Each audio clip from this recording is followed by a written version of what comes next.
Welcome back to episode number 8 of our Come Reflect Act series. And usually we use this series to dive deeper into the CRA's requirements. But today is a special episode. Today we will also include another regulation, which is the EU Data Act. The EU Data Act went into force in September 2025, where the first part of the EU Data Act went into force, and there is also a second set of requirements that will apply from September 2026. The reason that we are now talking about the Data Act and the CRA is that there are some synergies between those regulations, and both of those regulations will affect IoT product manufacturers. On a very high level, the Cyber Resilience Act affects all products with digital elements, which goes way beyond just IoT products. But the EU Data Act is very focused on IoT generated and device generated data, which means that all IoT product manufacturers need to ensure that their IoT solutions are compliant to the EU Data Act. Now, what are the requirements of the Data Act and what does it ask from you as an IoT product manufacturer? So first of all, the Data Act enforces that all your device generated data is machine readable and interoperable.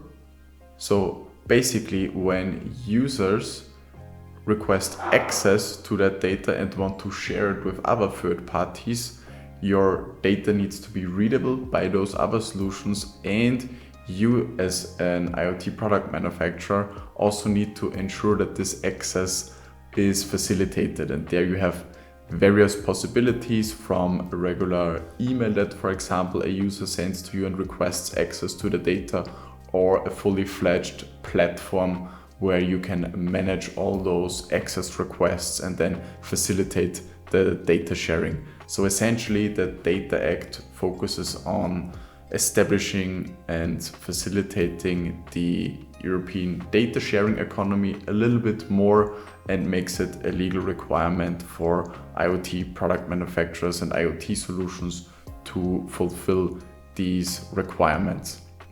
And now, what are the requirements of the Cyber Resilience Act? So first of all, we've already done a couple of videos covering the specific requirements of the CRA, the 13 essential cybersecurity requirements, the 8 vulnerability handling requirements. So you can check all those videos for more details. I will now cover it on a broader and a higher level. Essentially, it's an EU regulation that enforces a baseline of cybersecurity standards for all products with digital elements, which also includes IoT products. And the CRA will apply fully in December 2027.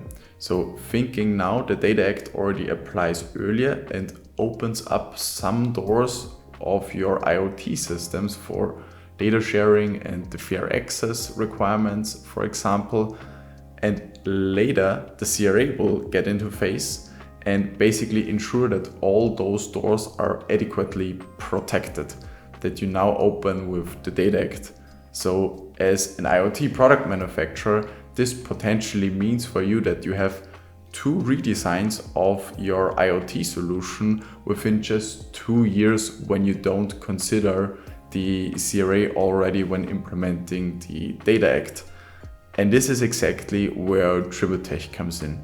So we, as a technology provider, we offer a standardized IoT data middleware that has a lot of the CRA requirements and security requirements already baked into the platform by default, and also offers modules for access management on top to facilitate the requirements of the Data Act for granting access to the different users and fulfill the sharing obligations.